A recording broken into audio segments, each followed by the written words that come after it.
In Chicago, you know that all sports rock. The Bears, Hawks, Bulls, Cubs, and Sox. Pick your favorite, you can choose. As long as the Packers lose. For everything you need to know, it's Bill Swerski Sports Talk Chicago.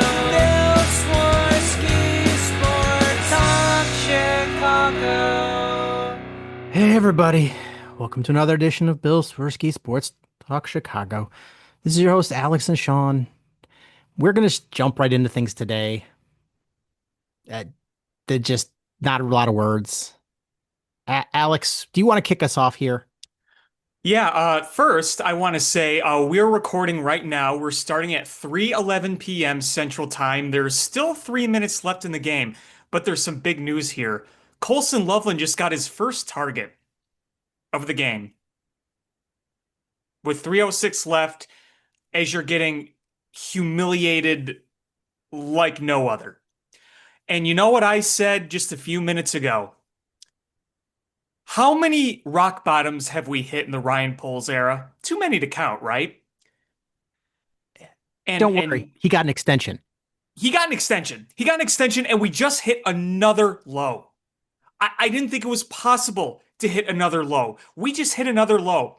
The whole revenge game narrative, Dan Campbell and the Lions are going to be laughing their butts off at us. Those Lions fans are going to be rubbing it in our faces, and frankly, the Bears deserve it. They fully deserve it. This was not just losing to another division opponent.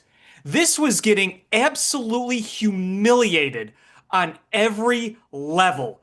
The only redeeming thing from this game was Roma Dunze. That's the only good thing I can say. And it's a shame because it looked like the offense was starting to look a little better early on, but then what happens? Dumb penalties again, over and over and over. And it just got worse and worse. And you know what? They quit. They quit today. You can't tell me that they didn't quit. They quit. It's just unfucking believable. It's just unfucking believable. The last time I turned off a Bears game about halfway through was the game against, was it Monday Night Football or is it Sunday Night Football against uh the Arizona Cardinals? It was you want to crown their ass? Crown their ass. Bears are who we thought they were. That is the last time I turned off a Bears game like this. I You turned it off really, today. wow. So you watched through more of that infamous Green Bay game in 2014 when they were down 44 to nothing? Yes. Wow. Wow. Th- That wow. This Honestly, is how upset I am. I turned it off early. I went out for a walk. I went out for a walk because I mean, even when they got it within a touchdown, you didn't think they were going to hold on. That defense today was gutless. That was a gutless performance all around. A gutless team built by a gutless GM. I don't think Ryan Poles is cut out for this. I don't want to say he's a bad person. I don't want to say they're bad people at all, but they are not capable of building a successful team. They're not showing it to you right now. Sean, do you remember 2 years ago when they got blown out in Kansas City? You remember that game? Yep. That was 2023. I want to say that was like week 2 or week 3. It was early in the season. You remember. It's Hmm. been 2 years. It's still men versus boys out there, and the Bears are the boys. Completely gutless. It's it's so sad. It's so sad. And I think it is a testament to what this team has been built on. This is just a loser organization, a loser franchise, and no matter what Ben Johnson does, it's going to be hard to change the DNA of all that. I don't know what else to say. Loser uniforms. So Yes. big, bold, everybody look, this losers team and their deceased loser owner are losers. Sell the team. Mm-hmm. Sell it. This is beyond a joke. It's beyond a joke. Like I don't even know where to begin. I How go ahead. I was just going to ask, how is it possible to still be this pathetic? Listen, I will say over and over that I think the best year of the Ryan Poles era was the year they tanked. When they lost a record, an absolute record losses when you were trying to lose. But you know what? They were in those like they I felt like that team fought hard. And then ever since then, it's just gotten worse and worse. And I don't care what the record said, in 23 versus 22, you blew three historic games that year. There was so much wrong with it. But it's year four, and you're still a joke. How many teams turn it around within a year or two? This is the NFL. This isn't baseball or hockey. The fact that you're still this bad. And you know what? If you would have come to me today and said, hey, guess what? The Bears lost 35 to 31. It was a hard fought game, but the team that's just better right now outlasted you. Okay, you could build on that. How do you build from this? I just want to point out. So the Bears this year had a top 10 pick, 3 second rounders. Your top 10 pick, this might change by the time the game ends, but as of right now, has 0 yards. Your first of the second round picks has 5 yards receiving today. Your other 2 second round picks are healthy scratches today. Mm-hmm. Your 4th round pick has 1 tackle. Your 5th round pick is out for the year for personal reasons. And your 7th round pick, you're barely playing him. He has 29 yards rushing and 8 yards receiving. Like, I just, I don't love the play calling. Ben Johnson looks confused. The offensive line can't block to get 1 yard. Trying to get that first down was a joke. That was Three Stooges stuff. It's and on that second down where it was the tipped pass. Like, all right, tip pass happened. That guy threw his arm up. There was a passing lane. That just sucks. Happens an awful lot to Caleb Williams, though. It does, but that just sucks. But he had to pick up 1 yard, and there was a lane. There was a wide open running lane. Just tuck it and run. Just tuck it and run. If there's no deep big plays, tuck it and run. It's the safest play. It's not going to get tipped. It's not going to get dropped. Just tuck it and run. Set yourself up. Braxton Jones stinks. This team can't stop committing penalties. They just can't do it. And yet on top of that, the referees, like this just went off. I mean, this was not. Don't need the referee helping the other team. That call at the end of the first half was so atrocious. That was an unbelievable miss.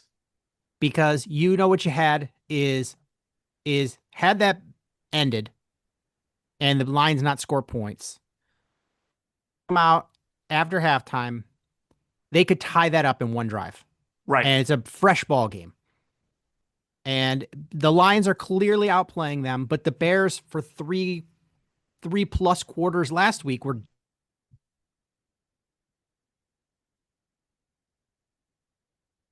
but it could have happened again this week. It happens all the time. If a team is dominating a game, It doesn't matter. It's who has the most points at the end of the game. And you could have tried to steal a game, steal a game, and it the refs gifted the Lions a score. Gifted. Yeah, it's unfortunate. Um, do I think that would have changed the outcome of this game? No. No, I don't think so either. But does It's still a big bad call. I mean, here's it just changed everything. And what's also unforgivable is you're 2 for 2 in games this year where you came out at after halftime, you get the ball to start the second half, and you just shit the bed. Just remember this. To start the game, Cairo Santos kicked out of bounds. And to start the second half, he had a false start on DeAndre Swift. That's how you started both halves. How is this still a thing? How are they still the dumbest team? And are we still feeling good about our running back room? No, I never did. No, I'm saying that's what they said. Oh, well, yeah, okay. Yeah, yeah. And we had Roshan Johnson come out into a game and he has exactly 0 carries. Like, what are we doing here? We don't know. I get that they want to establish the run. The run's not there. You can't force things that aren't there. You can't. You're not good enough. The Philadelphia Eagles, they're good enough. The Buffalo Bills, they're good enough. The Baltimore Ravens, they're good enough. They can do anything. That's what they just can. The Bears are not good enough to be able to force things that aren't there. And trying to establish run up the middle and I mean, sure, every once in a while, yeah, something might open up, but it's, do you trust it? No, you don't. So why do you putting in your repertoire? Is the runs to the outside looked like they were doing okay. Why are you abandoning those? Just keep attacking the things that are working until they stop working. Like, just keep scoring points. That's what you need to do. Who cares? Here's the thing. Before Bill Belichick had just a complete meltdown drop off in his understanding football, that man, if you just had like an I right 42 blast, just a handoff and into but the guard tackle spot, like just an easy handoff, nothing fancy, and it worked. He would run that play every single time if it worked every single time. It's what he would do. Doesn't matter. Stop it. I'm going to keep doing it. It's clearly working. As every time with the Bears, they're like, oh, that worked. Let's try something that clearly doesn't work. Let's try that. And screen passes and bubble screens, I never want to see one again. Never, ever, ever again. Never works here. It doesn't. It never works here. Every other team, oh yeah, bubble screen, picked up 17 yards. No, it's a complete disaster. At best, it picks up a yard or breaks even. Why? I never want to see it again. Why are we such a damn cursed franchise? As Bears fans, we get shitty referees, we get shitty announcers, we get a shitty team. Why? What did we deserve to do to get this? What did we do? Was there like another universe where like Bears fans committed just the most heinous acts and it's bleeding over consequentially from that universe to this one? I really, really don't know. I mean, the fact that you can look at every when they angle retrieved Adolf Hitler's body from the bunker, it was a Bears man cave. Maybe that's what it was. I don't. I don't know what else to say. Oh my gosh. I mean, again, it's like you look at the whole team. You look at the whole team and you say, okay, look at the draft picks, look at the free agents, look at the trades, and you've made countless moves over the past few years. And like, where have you struck gold? Like, where you say, wow, what an amazing get this was. There are players you say, okay, they've been good, but what did I say in the offseason about blue chip players? Where are your blue chip players? You don't really have many. Now, Roma We Dunze should. has We you should. should. DJ Moore should be blue chip. Roma Yes. Dunze should be. They just don't play like it on the field. They play like good players. They Right. don't play like elite players. The numbers are fine, but it's like, is Roma Dunze somebody you look at and say, "Oh man, how are we gonna, guard him?" We're not there yet. And You have the guy on the Lions whose last name looks like somebody fell asleep in the keyboard. And he just, let me make a behind the back one-handed catch to set up a touchdown drive. Like, why? Where are our spectacular plays like that? Why is Brian Branch coming in and laying out our running back and causing a fumble? Where's Jaquan Brisker? Why isn't he doing that? Why are our blue chip players, why are they not making blue chip plays? well, That's the question. unfortunately, I do think there is a blue chip player on this team. And his name is Jalen Johnson. But what happened after he got hurt? He got hurt again.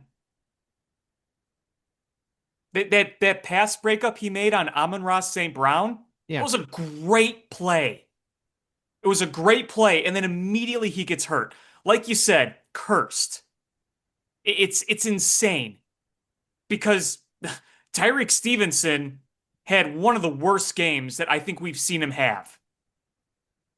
He was getting roasted out there. I, I'm I'm just tired. I'm just tired. And it's everyone's just gonna be like, well, Caleb Williams' fault. Like, I don't know. Like, Caleb Williams is not out there playing defense. Your No, offense wasn't great, but the defense was so atrocious today. That defense is bad. Like yeah, and it's getting worse with all the injuries. the fact that you didn't try to go get Micah Parsons, Ryan Poles should be put in jail for that. No trial, just right to jail.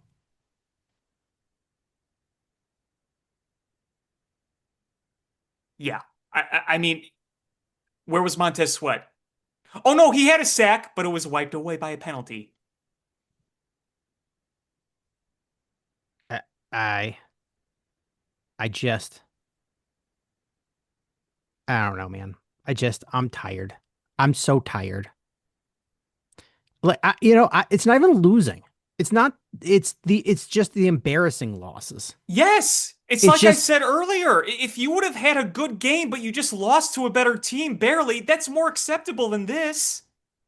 yeah. Like I'm sure I'm going to be really frustrated with a loss. I'm always Of going to be course, frustrated. of course. But I just losing in such embarrassing fashion. It's like uh, like the Saints. The Saints are terrible. But guess what? They lost by 5. That you know, uh I I don't know what else to say. Sean, correct me if I'm wrong. I think I saw this stat. This is the first time in the polls era they've given up 50 plus. It's probably true. I think it is. I really do think it is.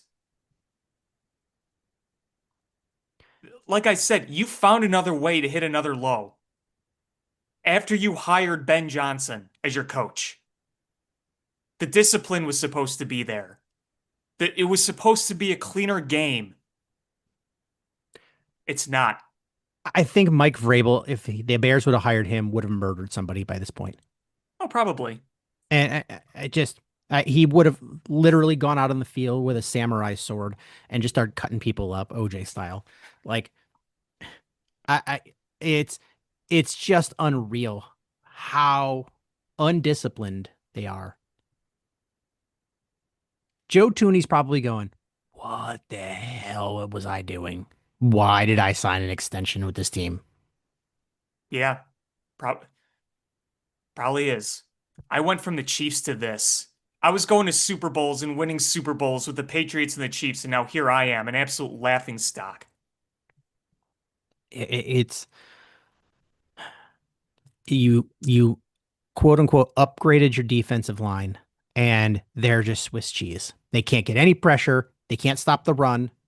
What the hell is happening? Jared Goff could have taken out a folding chair and sat down and read a Playboy magazine, and he still wouldn't have been touched. The worst part about it is Jared Goff might be the biggest statue of a quarterback since Peyton Manning. You're not And playing Lamar Jackson. and the crazy part is there were times where he was outrunning your defensive line. Like, Yes. why? How? What? I, Just wait till they play Lamar Jackson. just wait till they play the Green Bay Packers. This Well, is this is gonna be a fucking debacle. They are gonna run. They're not gonna stop. Like the Lions stopped. They put in the backups. The Packers aren't gonna do that.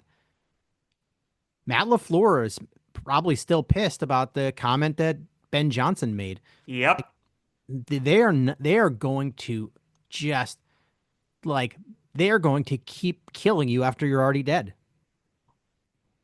yep. Like I'm the idiot. I'm the Charlie Brown keeping falling for Lucy pulling the football away every year. I think the Bears, they're going to be pretty decent. If this goes right, the Bears could be pretty good. And you know what? They stink. I'm just going to go in every season like, nah. They're 0-6, the 0-17 until they can prove me otherwise. And I went into the season with a number of doubts, but I didn't think it would be like this. I knew there would be growing pains. I absolutely knew there'd be growing pains. There's the difference between growing pains and incompetency. Yeah, that's what I was like, okay, growing pains, there's going to be losses. We're going to have to, this is something different, man. This is something different. This is just bad. This is embarrassingly bad. This organization is poisoned. They're poisoned. And Ben Johnson alone isn't going to be the doctor that's going to heal it. It's poisoned badly. Because you still see the same mistakes and so much of the same issues over and over and over again. It doesn't stop. It doesn't stop. And the crazy part is all right, next week you got the Cowboys. The Cowboys are not good. Like that game is not over, and Russell Wilson has over 450 passing yards. Like, but their offense is good. You are going to have to absolutely just put the foot on the gas like you're down 21 at the entire game and just go. Like, you cannot, like, you have just got to be aggressive on offense, make smart plays, not commit penalties. You're going to have to score a shit ton of points next week to win because that defense is not going to be able to stop Dallas. No. And I mean, what's up with Kyler Gordon? Like, what's going on there? No idea. No idea. I don't get it. What's going on? And no idea. Jalen Johnson, what's going to happen with him? And wasn't TJ Edwards hurt in this game too? Yeah. Your most important linebacker? Tyreek Stevenson just absolutely. I gave him a compliment last week. That's my fault. I ruined him. I gave him a compliment last week, and he comes out this week, and he is the worst cornerback in football. That was one of the worst corner performances I've seen, and we've seen some bad ones. That was That was disgusting. it was such. I mean, I recognize Stevenson on Amon-Ra St. Brown is a bad matchup. It Just the is, styles of yes, play. It's a bad yeah, matchup. He yes, was bad on everybody. yes, yes. It didn't matter. At so here, I can't jinx anybody. Everybody stunk. Everybody stunk. And they're all going to stink next week too. Boom, roasted. Yeah, the only one that didn't stick was Jalen, and then he went down right away. And he's probably going to be out next week. Probably. Probably. God knows what's going on with Kyler Gordon. I'm just fed up. Fed up. Like there's still way too much pressure on Caleb Williams. Like that pressure comes in way too quick. I think he's been playing well when he has time. Sure, there's He been looks some bad comfortable throws, in the pocket early on. but that pocket one, they were supposed to have fixed this offensive line. That's just not been the case. Jonah Jackson is looking like a bad investment. Yes. Drew Dahlman hasn't been particularly great either. More No. penalties from him. Darnell Wright seems to be regressing. You know what? Play wise, I think he's all right. It's just the penalties. Well, yeah, I agree. The penalties. But He's again, gotta he was a high draft pick. You don't want to just settle for all right from a guy like him. Braxton stinks. Yeah, bad. We could put in Kirana McCarthy or Ozzy Capello, who doesn't even play the position, but I drafted him anyway because I'm Ryan Poles. I don't even know how to fix this at this point. It stinks. They stink. They stink. That defensive line, Swiss cheese. The linebackers, like we were like, oh, with Javon Dexter and Grady Jarrett, they're going to be able to create havoc, and those linebackers are going to be able to flow. Nope. And the Bears defensive coordinator stinks. I saw a team that was completely unprepared today. Yeah, that's what we expected out of the last head coach. Not expecting it from this one. They talked so much about being prepared, not prepared. Not prepared. Not prepared. Those players stunk. I mean, it's how many, not only are you not getting pressure, but you've got wide open receivers. They're picking up huge chunks of yards in the run game. I just don't know what else to say. I just don't know what else to say. There's not much more to say. It's and we're embarrassing. stuck with this regime.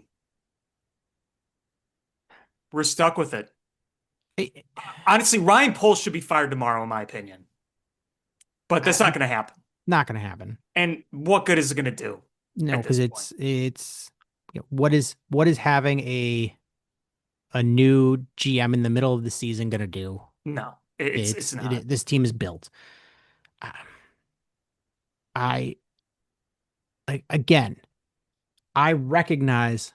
fully recognize that there's going to be growing pains. This is not growing pains. This is just absolute a piss poor effort, piss poor planning. Just this is I don't want to call this rock bottom because I think they could be worse. We'll see worse this season. I guarantee you we will see a worse game this season with the Bears. I would put money on it too. And we all recognize that they're going to shoot themselves in the foot. And anytime there's like, you know what, they need a big play, they're going to shoot themselves in the foot. And that's just like a historical Bears thing. Usually we're like, oh yeah, we need a big play. Jay Cutler's going to throw an interception, or uh, or Justin Fields is gonna run backwards and get sacked. Like we're used to those things. But now it's like, okay, well, I don't worry. Like, sure, Caleb threw an interception. And I still don't know if he was trying to hit that receiver. I think he was trying to throw it out of bounds and just Might didn't as get well enough have been time a about it. punt. Yeah, it didn't change anything. Um, so whatever. Like you still don't want to throw an interception, but that one's not breaking our back. I don't worry about Caleb throwing interception, but do I worry about there coming in a shitty play call? Yeah, it's a third. It's four going for it on 4th and 9 because we're down and we need a touchdown here. We got to get us 4th and 9. Let's throw a bubble screen. We're gonna throw a bubble screen. Like that's or we're gonna do a flea flicker, and then somebody fumbles the snap. Like it's just there's nothing that goes right. Nothing ever. No. There'll be a tip ball, it'll get dropped, it'll be a misread, someone will whiff on a block, someone will commit a penalty. Everything will happen except something good. That's what typically happens in those situations with the Bears. Here's more of Sean jinxing. I said Russell Wilson at this point had over 450 yards passing. Uh, the gameplay has gone on, and now he's at 450 exactly.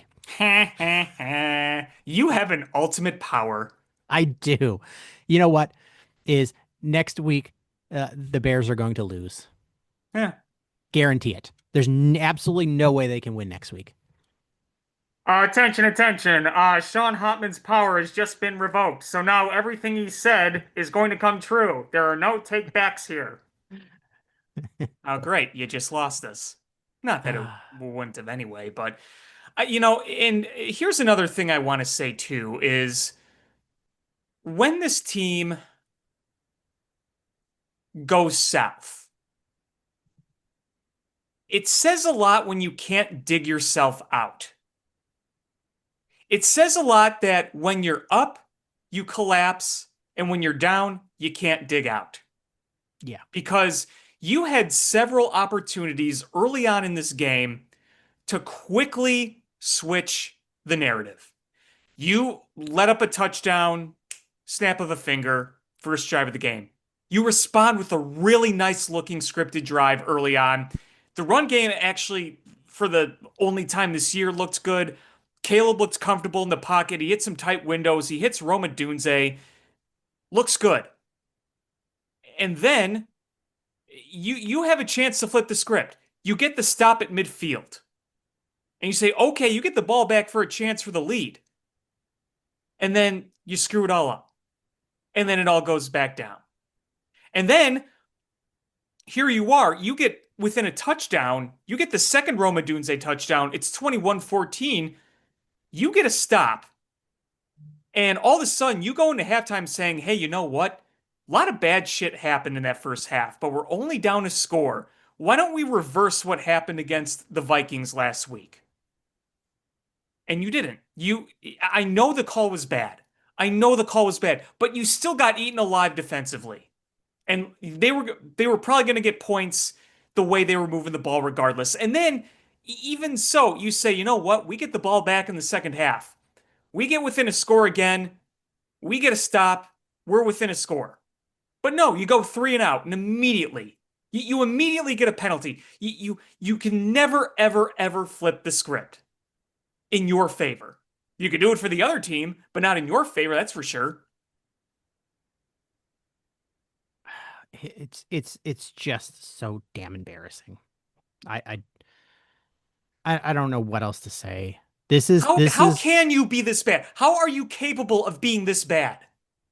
Like we saw the Lions look bad last week against the Packers, and we're like, I think everyone's like, oh, we're seeing the loss of both of their coordinators. No, just to clear, the Packers are just good, and they come in here. I think the Packers might go to the Super Bowl this year. I know it's very early, but the way that team is built, we'll see. It's very early, but they were talking about it on the pregame that how many Packers quarterbacks at age 27 season took their team to the Super Bowl, and All of them. this is this is Jor- uh this is Love's 27-year season. Yep. Even Bart Starr did it in the pre-Super Bowl era. If stupid Jordan Love takes this team to the Super Bowl, I'm gonna lose my mind. Just get ready for it. Just feels like it's going to happen. What's even worse is that not only does my team stink terribly, it's the teams I hate the most are the two best teams in football, or two of the best teams in football. Mm-hmm. Yep. Yep. It's just rubbing salt in the wounds. Well, what did I say? A few weeks ago, a month ago, whenever it was, I was talking about how all the markets around us, all these small markets, the Brewers are the best team in baseball. The Pacers were within like 2 quarters and a Halliburton injury away from winning an NBA title. Uh, the St. Louis Blues went on an insane run last year and made the playoffs when it looked like it wasn't going to happen. I mean, all these teams surrounding the city are going on these magical runs, and we are just in the absolute dumpster. And when does this end? It Because doesn't. It doesn't end ever. because the Bulls are never going to be good with the way they run. The Bears are so far away from being anything good. Today made that clear. Unless some miracle turns around this year, they're still far from being good. It's the Blackhawks are moving in the right direction. They still have a ways to So go. slowly. They're moving so slowly in the right Yes. direction. Yes. Yes. It's moving so slowly that you're like, oh, by the time they get there, they'll have regressed. That's how slow, glacially slow they're moving. Like we've always been trained to look at the light at the end of the tunnel. And it's hard to find one. It really, really is. It's because, year one of the Ryan Poles rebuild. Like I said, I think we had some fun watching that team despite some close losses. We knew they weren't winning that year. But the way they fought in a lot of those games, I'm like, we just got to get through this. Let's weather the storm. And then the storm never cleared. The storm remained.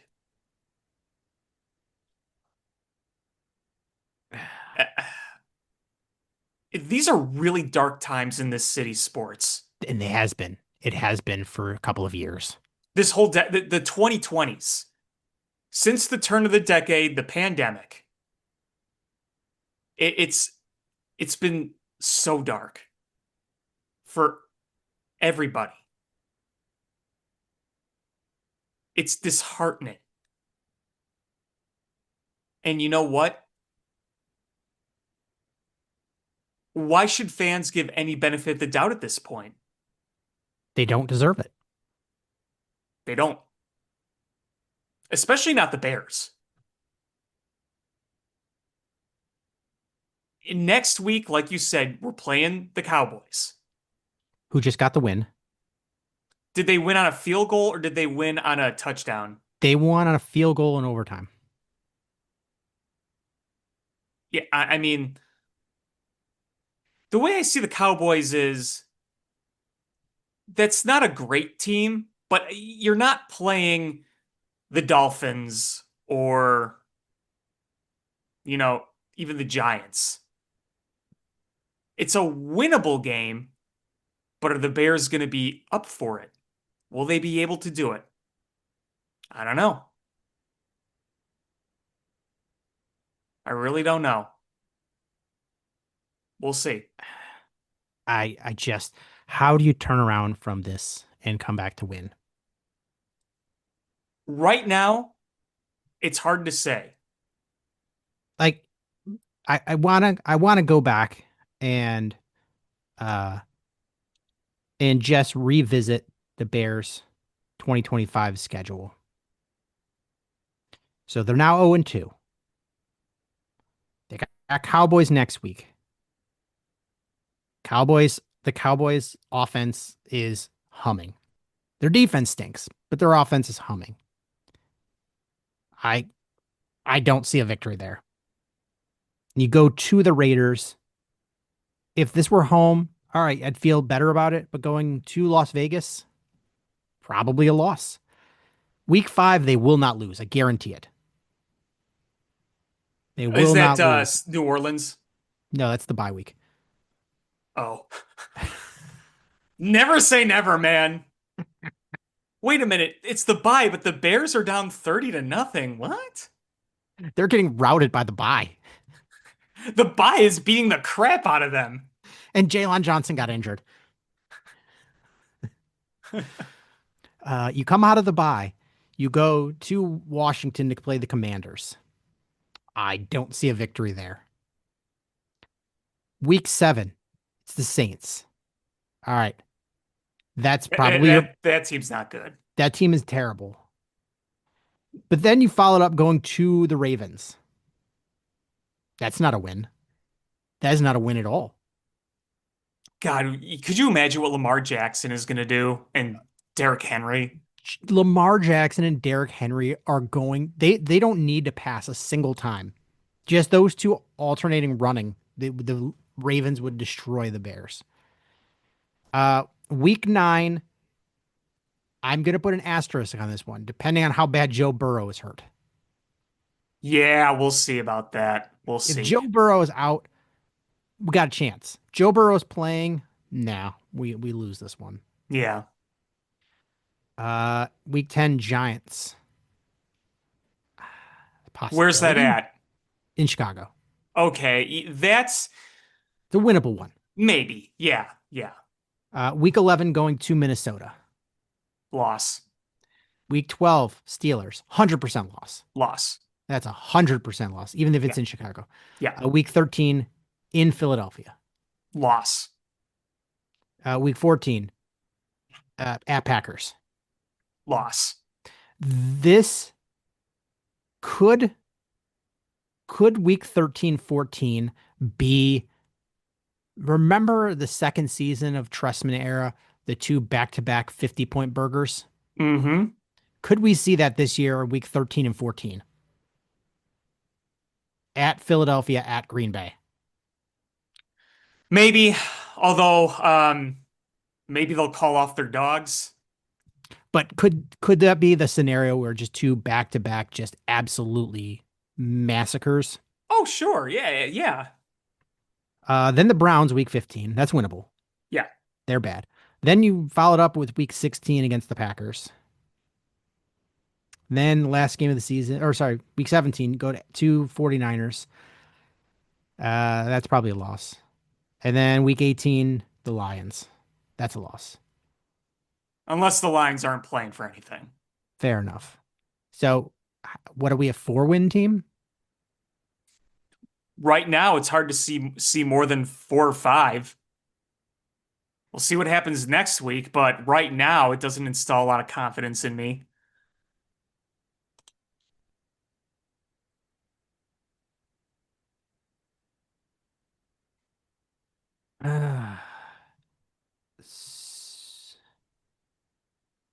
Yeah, this is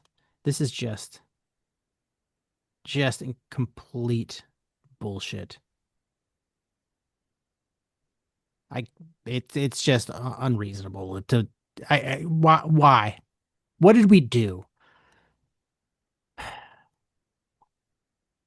I'm just tired. I'm numb. I'm trying to remember. It was a year I lived in Philadelphia towards the end, and the Bears, I can't even remember what season it was. And the Bears just stunk. And I remember it was a game against the Raiders. I was like, oh, there's no way they're winning this one. And they snuck out a win. And I'm like, oh my God, the Bears won. Holy shit. And I was just, it was so exhausting. Like, and at that point, I was living in Philadelphia. So I had to have the NFL Sunday ticket to watch those stupid games. I was paying money to watch. Yeah, well, what do we do to deserve it? Well, I heard an interesting story how Sitting in the front row at Old Wrigley Field behind George Halas was Benito Mussolini. Uh, I, I don't know what else to say. I don't know what else to say. It's so dejecting. It's beyond dejecting.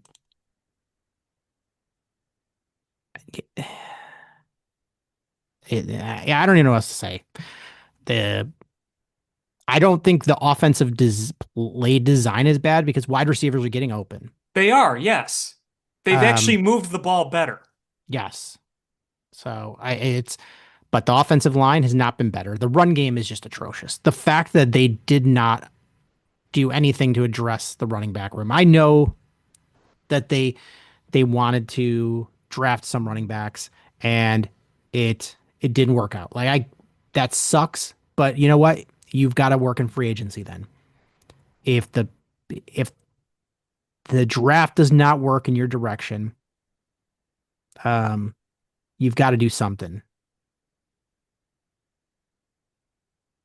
The Bears are now Uh 3-17 versus the NFC North in the Ryan Poles era.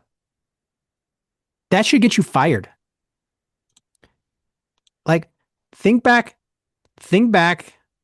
like the Michigan Wolverines and the Ohio State Buckeyes have fired head coaches for that beat everybody's ass. But if you don't beat Michigan or you don't beat Ohio State, you're fired.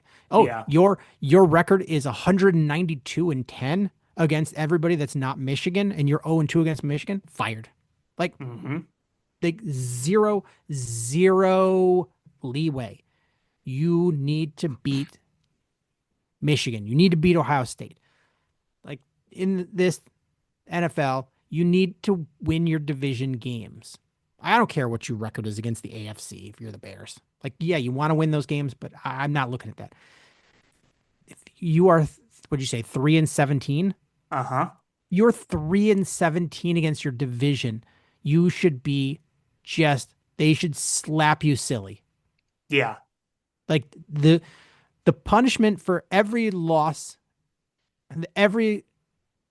from here on out until you can get a winning record against your division. Anytime you lose, 30 fans should be picked randomly out of a lottery and they get to smack the shit out of you. Not just like a little like those what's that stupid new thing that they have the Instagram videos on where they try to knock you out with a slap. Like 30 fans should be able to do that to Ryan Poles. Just rear back and slap him silly. I like the old tomato in the stock. It's it's and the Bears assistant GM is never going to get a job. There's Ever. a reason he doesn't have a job. Yeah.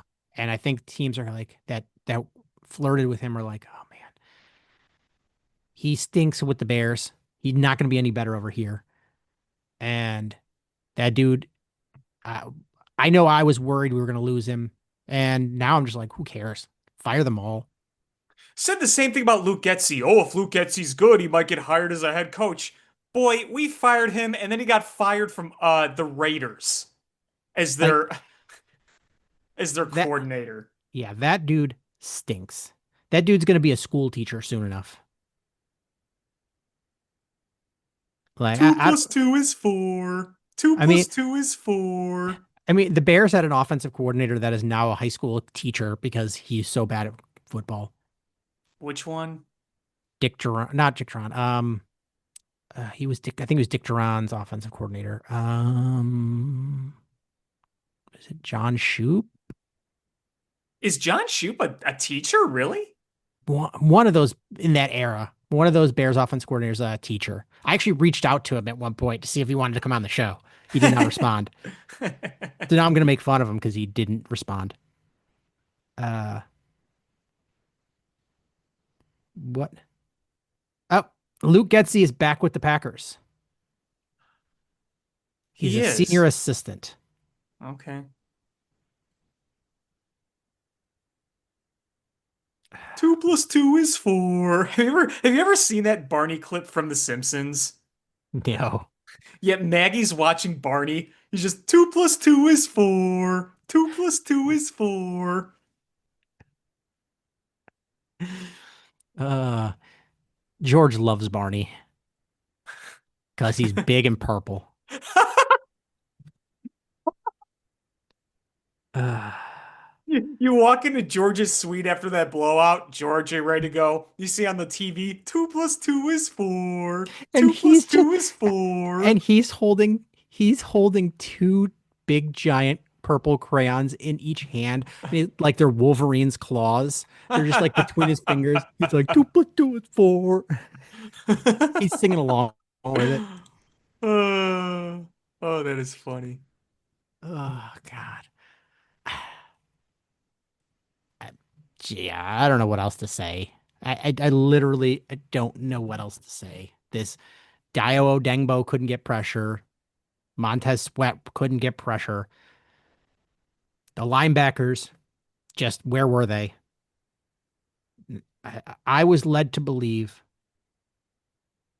I was led to believe that uh, that the Bears defense would be significantly better this year, and it is not. No, it looks worse. I mean, you looked good in the first half of the first game, but that's when you had a rattled rookie quarterback. And they were missing what, one of their best linemen? Yeah. Would you like to know how many sacks there were this game by the Bears? How many? 0. That's what I thought. That's what I 0. thought. I was gonna say 0, but I'm like, was there one in there? Well, there technically was, and then it got called back by a flag. 0 interceptions, 0 forced fumbles, 0 sacks. And your safety was your leading tackler, which is not how it's supposed to be. When your safety is, I remember in high school, they were like, if your safety is your leading tackler, your defense stinks. Mm-hmm. Their their safety was their leading tackler, both in total tackles and tackles for loss. I'm sorry, solo tackles and total tackles. Tackles for loss, there was they actually had 4 of those. What about the Lions? Let's see. It's just their linebacker was their leading tackler, which that's how it's supposed to be. Your linebacker's your leading tackler. Sacks. Branch had one. Oh yeah, forgot about Al-Qadim Muhammad got a sack. That dude stinks. He's terrible at football, and he gets a sack. Hutchinson gets a sack. Davenport gets a sack. Um, One forced fumble. Like it just, it's just annoying. So annoying. Um, St. Brown with his stupid 115 yards receiving. so I have a stat, more of a fact than a stat I want to share with you. Okay. It's not pretty. Phil Emery drafted 4 Pro Bowl players in 3 years. Ryan Pace drafted 7 Pro Bowl players in 7 years. Ryan Poles has yet to have one ever. Now, could you argue that Jaquan Brisker is worthy of a Pro Bowl based on his abilities? Sure. Could you say the same thing about Kyler Gordon? Sure. Is Pro Bowl the be all end all stat to measure effectiveness? No. But isn't that kind of damning? Uh, I don't want to read this stat. It's going to make me sad. Under Matt Eberflus, the Bears never gave up 50 plus points. Yeah, as I said earlier. I This is just atrocious. Like Is our defensive coordinator going to be the scapegoat at the end of the season? Is Dennis Allen going to be the scapegoat? Depending on how the rest of the season goes, it's possible.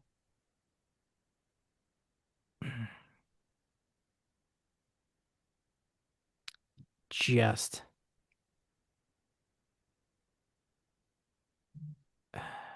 it's just so bad. Well, I'll tell you, my commute tomorrow is going to be fun listening to sports radio. I'm not. I will go another week. I can't do it. I literally can't do it. I'm actually curious to hear what they say. I, man, I wish Doug was still alive. He's been gone 10 years. Really sad. Has it been that long? It's been that long, 2015. I I'm gonna quickly look here. What is Olin Kreutz tweeted today? Uh,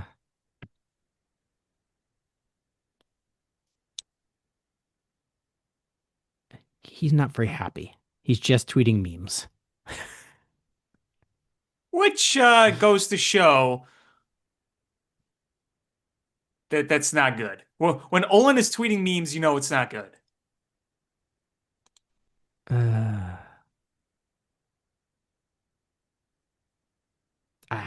yeah. What else is there to say? On to next week, I guess. Yeah. The old Lovey saying, on to next week. What else are you gonna do? They stunk. They stunk. Here we are. Uh, Cubs got to win today. Yeah, nice big clutch hit from Nico Horner. Nico Uh, Horner's been awesome. yeah, you can't hate on Nico the way he's been playing. Um, yeah, it was a huge comeback win here. I guess in the grand scheme of things, even if the Cubs don't win another game, they're gonna coast into the postseason. But I think it's important to start stacking wins because you wanna you wanna go into this with some sort of home field advantage. Yeah, so I believe their magic number now is just to make the postseason is 5. Let me double check that. Yes, It's it's five, 5. depending on what other teams did. Yes. So there's still games going on, and I believe because the Mets have been spiraling and the Giants have caught up and the Reds are right outside. So you have to keep an eye on those teams. But um, look, you got what, 13 games left? Uh, I Yeah, mean, 13 games left, and you've got a 4 game lead on the second wildcard team, which is San Diego. that's probably the team we're gonna play. Yeah, and it's almost assuredly Yep. because they've got they've got a 4.5 game lead on the Mets. I mean, it's so bad. Arizona is back into this. I know. I know. And honestly, like St. Louis is not that far out. If there wasn't so many teams to leapfrog, like if it was like the Mets, then either San Francisco or Cincinnati, then St. Louis, I'd be like, oh man, here it comes. Here it comes. But there's just too many teams, I think. Not enough games, too many games behind, not enough games, and too many teams to leapfrog for them to make it. Yep. Um, I think Cincinnati might be in trouble, even though it's only 2 games. But man, San Francisco is they're really they're really coming alive Yeah, with the Mets remember when collapse. remember when we got swept by them? I think we might have run into that team at the wrong time. Um, but I mean, it really doesn't matter. This is the Brewers, uh, division. I mean, league to own. I think the Phillies, they have too many injuries. The Dodgers to have too many injuries. I still think in a short season or a short series, the Cubs or the Padres could beat Milwaukee. A lot of things can happen in the postseason. But there's no way the Cubs could beat Milwaukee in a 7 game series. I don't think. That's a lot of games. Yeah, but the way it lines up, wouldn't they play them in the division series if they were to make it there?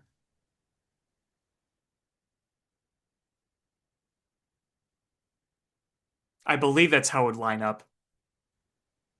Uh, uh, uh. Let's see. The bracket right now would be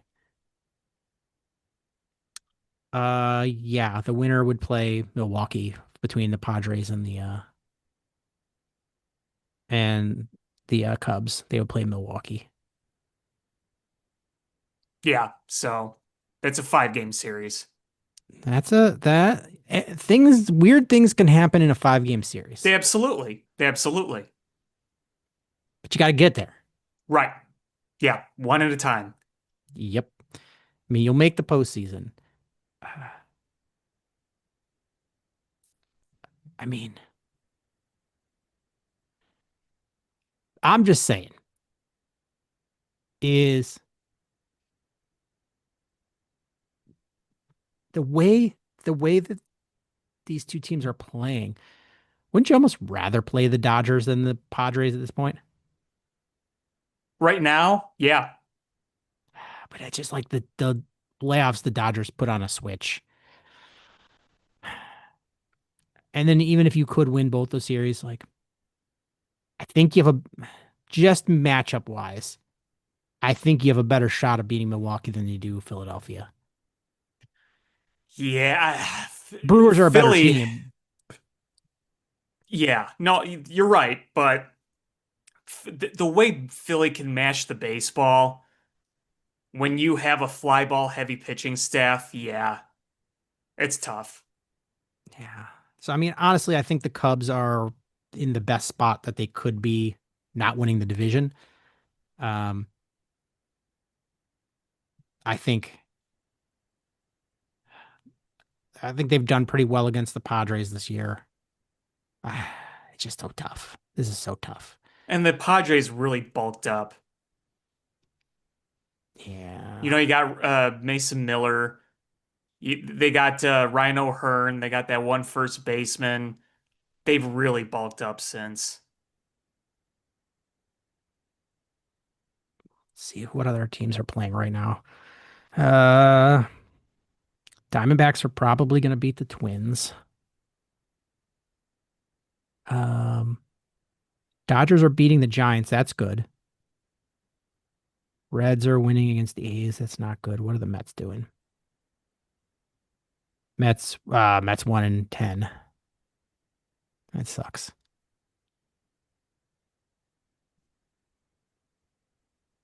Yeah, I just want this to be wrapped up and get your pitching lined up. I mean, that would be nice if they could run away with that wild card and be able to stack their rotation the way they want to.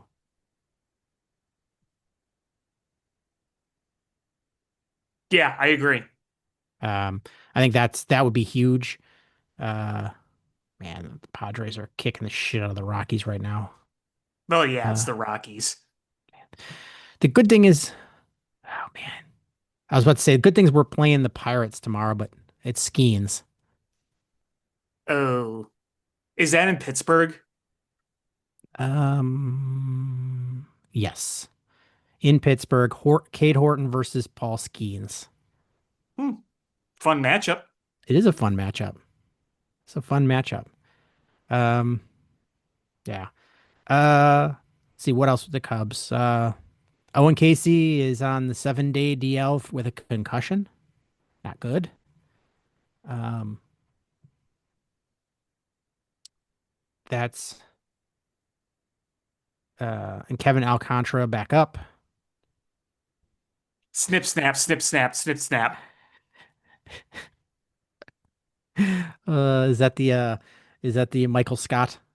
Yes. I could just see him doing it too. Yeah. Um, oh, we forgot to talk about Anthony Rizzo officially retired. I was at the game yesterday. Did you have tickets or did you buy them knowing that? So, the announcement was made on Wednesday. I was working from home, and as soon as I saw that, I jumped on tickets. So I got, and I asked my dad, because like I could have spent a lot of time like asking a bunch of people, hey, do you want to go to the game? But the tickets were flying off the shelves. So I wanted to jump on that right away. So I did.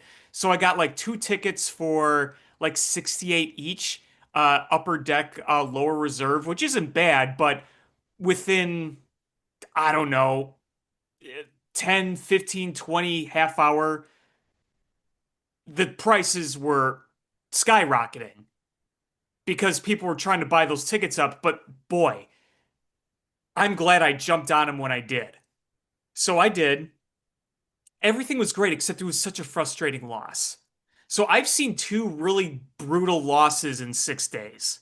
I saw the blown game against the Nationals, and then yesterday where you had the lead, you lost it, you had the lead again, you lost it.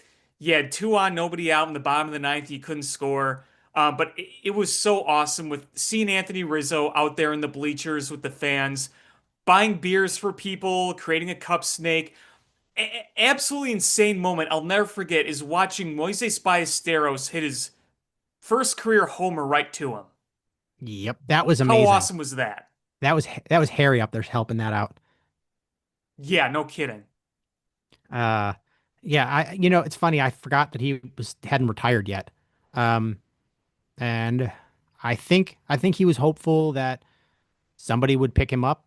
Uh, and just didn't happen. So, good for him. Just retire. You're 36. You've made a shit ton of money. Um, I believe Spotrac has him at career earnings of $127 million. Um, take your money and just live life, enjoy, Yep, have fun. yep. Yeah, and we brought his newborn Anthony Rizzo Jr. out to first base. Got to see Wrigley Field for the first time as a newborn infant. And I mean, the crowd was just going wild, and the Rizzo chants were everywhere, and it was just so much fun. The atmosphere was incredible, and loved every second of it.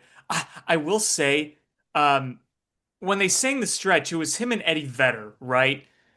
And I knew that was going to happen because they announced that I think before the game that he was going to be sitting with Eddie Vedder in the bleachers because they had like their own designated section, and that was really cool to see.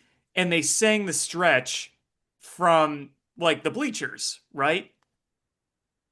Yeah, But there was a third person with them. Did you see that? I didn't. Yeah, there was a third person, and you're probably not going to guess who it was. It was No Cindy idea. Crawford. Why? And my dad and I were there. We're like, Cindy Crawford? Like, what?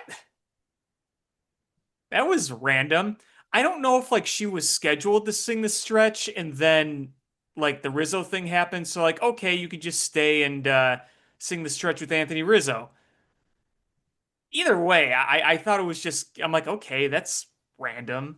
Oh, it was just weird, but whatever. Old Cindy Crawford. She was one of my early loves. You have a shrine next to the Greedo one. This is my Greedo shrine. This is my Cindy Crawford shrine. Back in the day, she was a big deal. Oh yeah, before my She, time, but yeah, definitely she yeah. was a big deal when she did that like Pepsi commercial. Oh man, I think America just fell in love with Cindy Crawford. Was there Uh, a Greedo Pepsi commercial? Tuka tuka McClunky. Pepsi.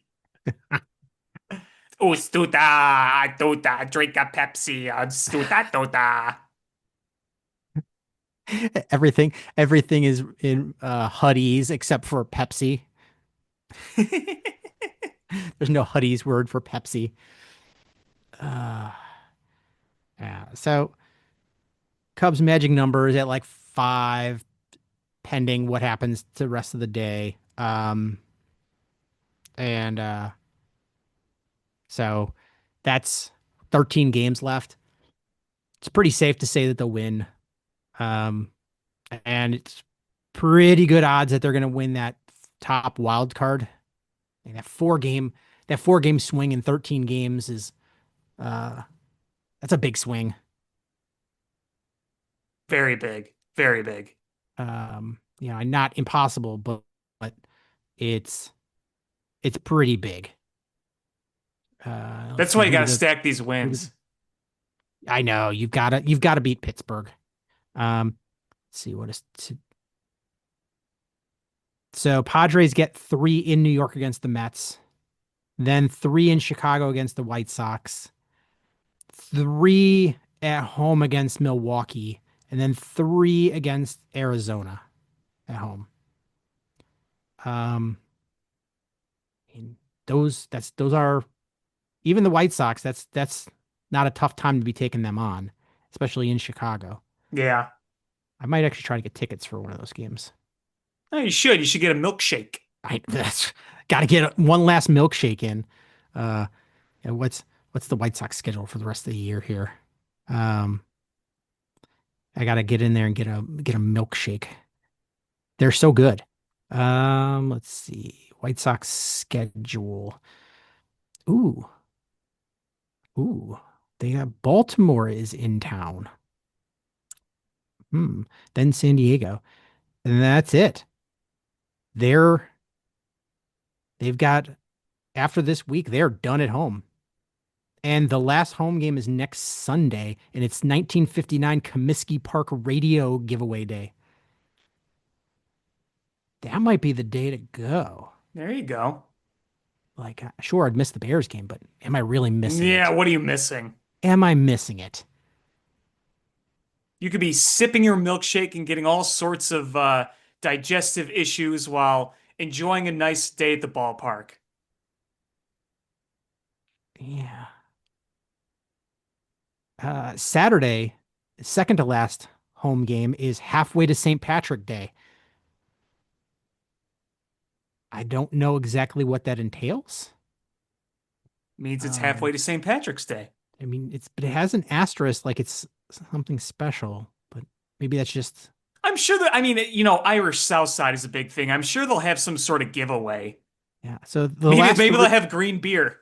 the last 3 home games have something special on there. So it's the last one is the Comiskey Park Radio Day, the radio giveaway, then halfway to St. Patrick's, and then Friday is Hispanic Heritage Night. Let's see if they're giving anything away. Sucks. Greedo sombreros. Giveaways. Oh my God. Like I told you about the Giants Greedo giveaway where they Yeah, made yes. Madison Bumgarner the Han Solo. It's literally other than today being Bill Murray bobblehead day, that it's probably the best giveaway ever. Bill Murray bobblehead, that is pretty awesome. I think I'm gonna try to buy one on eBay in a week or so when they drop down in price. Yeah, you'll be able to find one. Oh, I'm sure. I'm sure. I have a Craig Kimbrell Cubs Chia Pet where it grows his beard, and I've had it listed on eBay for 99 cents and nobody's buying it for 99 cents. Like nobody wants this. Yeah. Let's see. Why can't they just give this in order? Um what about this one? Mm-mm-mm. Teacher Appreciation Night. $5 Tuesday night. Oh, here we go. On Hispanic Heritage Night, the first 15,000 fans uh, get a free gabardera, one of those Mexican shirts. Oh, that's cool. Hmm. Can never go wrong with a free shirt. No, you can't. Um, and then, oh, that his halfway to St. Patrick's Day, the first 15,000 fans get a White Sox St. Patrick's Day hockey jersey. Oh, there you go. Those are a Chicago staple. I mean, how many times do you go to the United Center and you see people wearing the green Blackhawk sweaters? Actually, my cousins like wearing those. Those Yeah, are those and the Bulls ones. Like those are like staples in Chicago. Those green St. Patrick's ones. I, I don't know, man. I could go for all three of those. I think the Padres might be the game to go to. That Friday, you get the Caballera and post-game fireworks. Uh, there's no post-game fireworks in any of the other ones. And the last one, that it's a working AM FM radio that's shaped like Comiskey Park. It's pretty awesome. Yeah, and I mean it's a modern radio, modern built, so it's built with care. It's probably not like back in the 80s, because I saw a commercial for this. I don't know if you remember, because I only know it because of the commercial I saw on YouTube. It was Burger King gave away like a Cubs radio. It was like you'd buy a meal and it was like the giveaway, and it was like an earpiece to like listen to a radio. Does that ring Okay. a bell at all to you? Vaguely, yeah. Because I always just thought back then it's like the thing's probably giving you radiation poisoning or something. What's funny is on the MLB.com site, it has the radio, and then in parentheses says, yes, it's a working AM FM radio, close parenthesis. That one might be harder to get because it's the first 10,000 fans, not age, nothing to do with age. The other two nights, the hockey jersey and the Caballera, those are, there are more of them. So they're 15,000 each, and it's only to fans age 21 and plus. So kids will not get them. Oh, lame. Got to give the kids a Modelo shirt. That's, see, when I was a kid, like, uh, you know, everybody you knew at school was decked out at the beginning of the school year with like cigarette merchandise that they got from like packs of cigarettes, because they cigarettes used to give out points, like Marlboro or Cool or Winston. You'd get points for you buying packs of cigarettes, and you can mail away for like, like a jacket or a duffel bag. And you would just see kids showing up at school with their brand new cigarette merch. Yeah, I'm the popular kid. I got my Marlboro Pack of Smokes t-shirt. Uh, Well, you know what I like always if get a you're, kick out of? You know how like back in the 70s and the 80s, you look around a ballpark and there were like Marlboro billboards everywhere. yeah, Don't see that anymore. no, that's faux pas. Uh, yeah, I'm gonna Google 80s cigarette swag. Marlboro jacket. Uh, wow, come on, where's the cool swag? Like they all would giveaway stuff, and like everybody had like a duffel bag or a jacket or a t-shirt. Uh, and it was hilarious. I don't even know if they still make Winston cigarettes. I don't know. I'm not well versed in cigarette brands other than Marlboro. I always felt like that was like the brand. I thought it was like the Coca-Cola of cigarettes. Uh, you probably have way too young to have ever seen these, but there was a point in time where the Flintstones. Are you familiar with the Flintstones? Oh, of course. I used to take the Flintstones vitamins as a kid. The Flintstones used to do cigarette commercials. Yeah, I think I've seen a few of those on YouTube. I like to go on old YouTube rabbit holes, so yes, I have seen those. And it hits the T zone. The T is for taste. I Well, think I want to yeah. say I had a Winston cigarette fanny pack at one point. Oh, okay. All right. See, by the time I was a kid, Flintstones weren't doing smoking commercials. They were doing Fruity Pebbles and Cocoa Pebbles commercials. So, yeah, a little different between cigarettes and breakfast cereal. Yeah, we had Fruity Pebbles when I was a kid too. That was my favorite cereal. And in fact, I prefer to make Rice Krispie treats with Fruity Pebbles, um, to just double down on that sugar intake. Uh, but they had the vitamins, they had the Fruity Pebbles, I um, do love Fruity but and Cocoa Pebbles. and, I and the love Cocoa Pebbles. and the cigarette ads were not in my time, but I very vividly remember them when the internet hit, and I was like, I even saw it on TV once, and I was like, what is this? They're they're hawking cigarettes. It's like old ads of the day. I don't know what's in them. I know I just can't stop smoking them. Uh, Heck, when I was a kid, I still remember smoking and non-smoking in restaurants and bars. oh yeah, I want to say that changed in 2006, 2007 around there. it was a little earlier in New York. I think New York was the first place, and I remember I lived in Philadelphia, and I would go up to New York pretty regularly. And I remember when the band went into New York, and it was so nice, like going out into a bar or restaurant and not coming home smelling like cigarettes. You remember restaurants having smoking sections? Yeah, yeah. I mean, I still remember going out to eat with my family and the maitre d' or the hostess asking smoking or non-smoking. Like Still remember that vividly. I didn't fly when I was a kid. We were family that didn't go anywhere, let alone fly. But you could smoke on airplanes. It's wild to think about now. You're in a compressed air tube 10,000 feet in the air and you can smoke. Like that's just wild to me. And the other thing I think of too is like, okay, you might have a smoking or non-smoking section in a restaurant, but a lot of those restaurants like that's gonna linger over, you know? It's Uh, just funny to think about.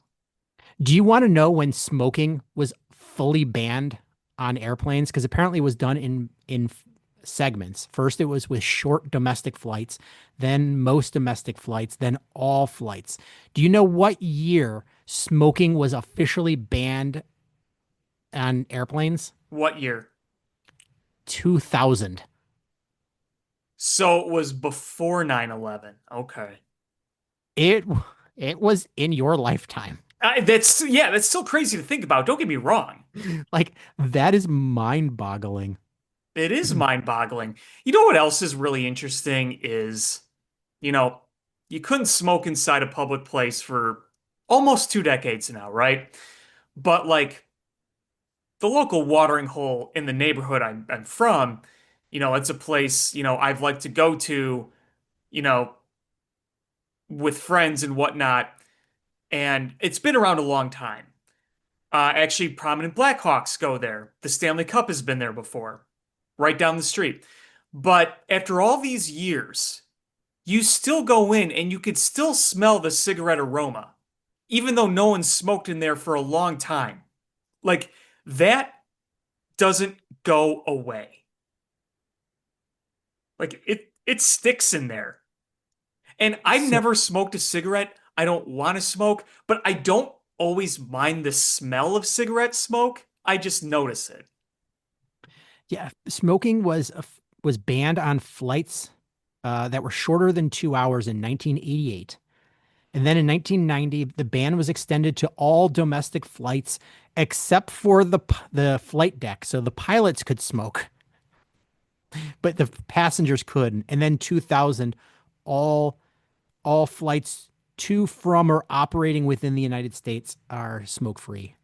It's just wild to think about. Like, I mean, that makes sense. Like, because probably started flying in, I think I flew once before that, but I think the first time I started flying regularly was when I was like 20 years old. So that would have been in the late 90s. Uh, so that was, you know, all the domestic flights, and I didn't fly internationally until after 2000. So yeah, I don't think I've ever been on a flight where people smoked. Um, Well, I know I haven't because the first time I flew was in 2000. The first time I flew was like not even a year after 9/11. So things were already really changing. I just, can you imagine there's nowhere for you to get away from it? Or do- are you old enough to remember when hotels had smoking rooms? Oh yeah. Yeah, yeah, yeah. I one time I had to get in a room and the only room available was a smoking room. And I was like, oh my God, this is terrible. And I actually went to a different hotel because they didn't have any other rooms. I was like, I can't be in this. This stinks so bad. There was a Like, time when my family and I went down to Bourbonnais for Bears camp. This was like 2005, and we were staying at kind of a dinky hotel, and they put us in a smoking room, and like we couldn't be in there, so we had to wait for another hotel, not another room in the hotel, which we finally got. But yeah, it was like, oh my goodness, it was potent. um, let's see. Um, what about the White Sox? Anything with the White Sox going on? They're playing. They're playing. Um, Rough series in Cleveland, but you didn't get we blown out. They were all close losses. Yeah, but we expected that. I mean we were going through the schedule of like not hitting 100 losses. Um, we were like, yeah, they have to kick the shit out of Minnesota, and they did. And we're like, it's probably gonna be a rough series um, against the Guardians, and it was. Um, so nothing is like super surprising there. It's like uh going as sort of scheduled. Um, so Yeah, so now you start the series against Baltimore. Baltimore is not very good. This very disappointing season. I think, you know, hopefully you can take 2 out of 3 there. Um, you need, man. So you have 12 games left, I think. One, two, three, four. You have 12 games left in the season. You have to play 500 or better baseball to not lose 100 games.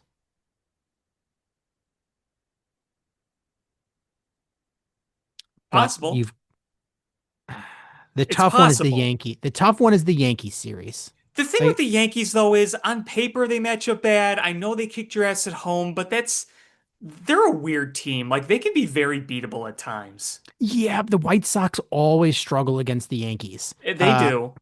I mean, I think the Padres are a better team than the Yankees on paper and on eyeball test, and I think they'll struggle more against the Padres. The good news is you've got Orioles and Nationals. Um, like if you win both of those series, take 2 out of 3, and steal one against the Padres and the Yankees, you're there. Hmm. Um, I'm rooting so hard for them to not finish with 100 losses. It's it's a silly thing that the difference between 99 and 100 losses, like, it shouldn't mean anything, but I think it does. I think it really does, especially after last season and how this season started. I think there really is like a psychological difference there if you can somehow keep it to only double-digit losses. Yeah, no, I think so. I mean, considering where you were last year, it's a big deal. Yeah. Um, so it's it's a cool thing. Um, but today you had a loss. You could still hang your hat on, Chase Mydroth. He's not the power guy like he was when he came up. Like, I don't think anybody expected him to be. He just came up and had this mad power dash, but he's hitting the ball well. Hmm. He's like a 350 OBP. Um, Edgar Caro still hitting. Uh, Teal still hitting. Um, you've got you've got these young players. Even your pitchers, like Martin today, Davis Martin pitched a pretty good game. Mm-hmm. I mean, 5 innings, 2 earned runs, like not anything to write home about, but uh, the Guardians are a pretty good team. Um, I'm sorry, that was yesterday's game. Uh, and then today you lose 3-2. That stinks. But Gomez pitched a pretty good game. 5 innings, 2 earned runs. He's like a 5 ERA guy, but they've been pitching well. Um, I don't know what else to say. Colson Montgomery had a bad game today with 0 for 3, 3 strikeouts, but that dude is raking, just absolutely raking.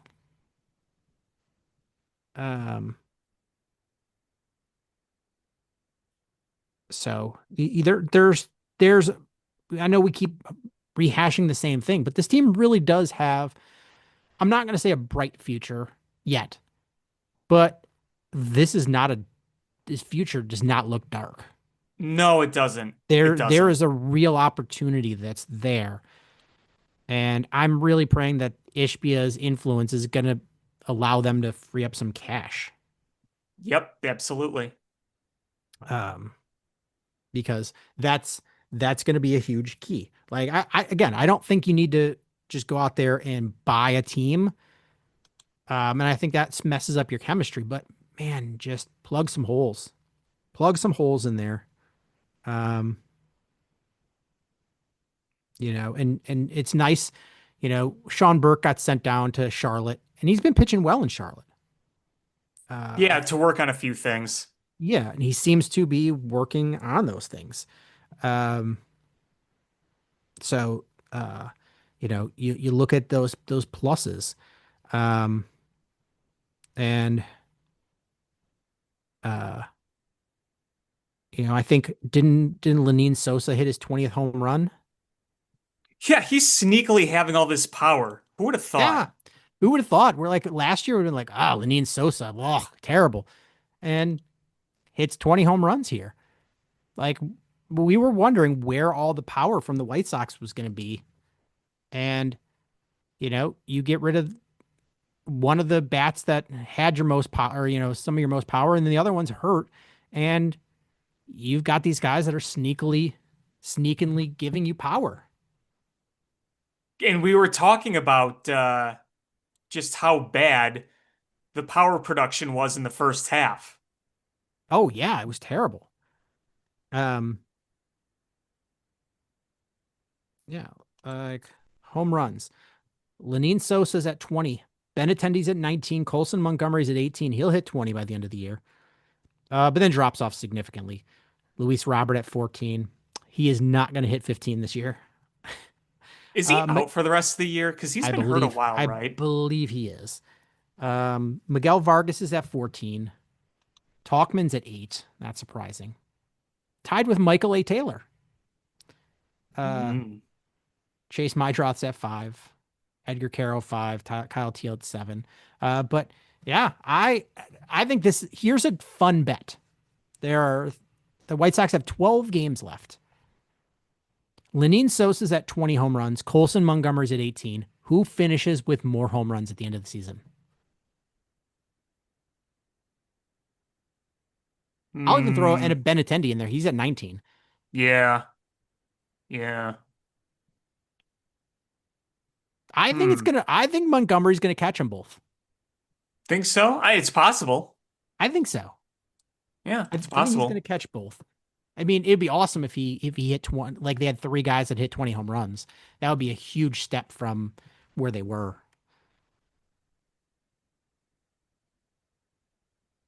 Absolutely.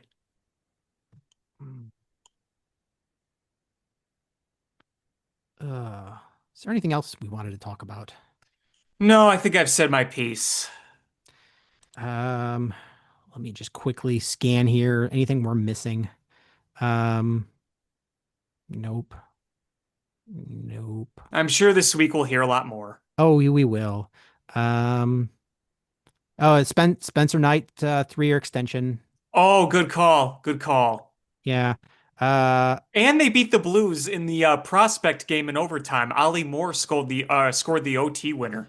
yeah. I'm not sad about the Spencer Knight signing for doing extension. It's not that huge of money. I mean, it's like what, 5.5 million a season, which is like legit money, but they're not hurting for money. Their salary cap space, so you have it, and it gives you the ability to see if he's your long term answer. Yep. Yeah. Um, Yeah, I'm cool with it. Hey, I don't remember when it happened because I'm so disconnected, but did we talk about the Josh Giddey signing? I think we did. Did we? We just mentioned it. Yeah, they signed to a 4-year, $100 million contract. Uh, Whatever. it was a compromise. He wanted 30. The They had him where the leverage where he could have just, forced him into the qualifying offer. It was like 18 or whatever. So the compromise 25. And it is what it is. I don't, um, they're not going to be good either way. Yeah, it's just a pointless. That's all I got. Yeah. All right. Well, that's going to do it for this episode of Bill Swerski Sports Talk Chicago. I want to thank everybody so much for listening. Please hit subscribe however you listen to podcasts, whether it's iTunes, Stitcher, YouTube, Google Play, Spotify, etc.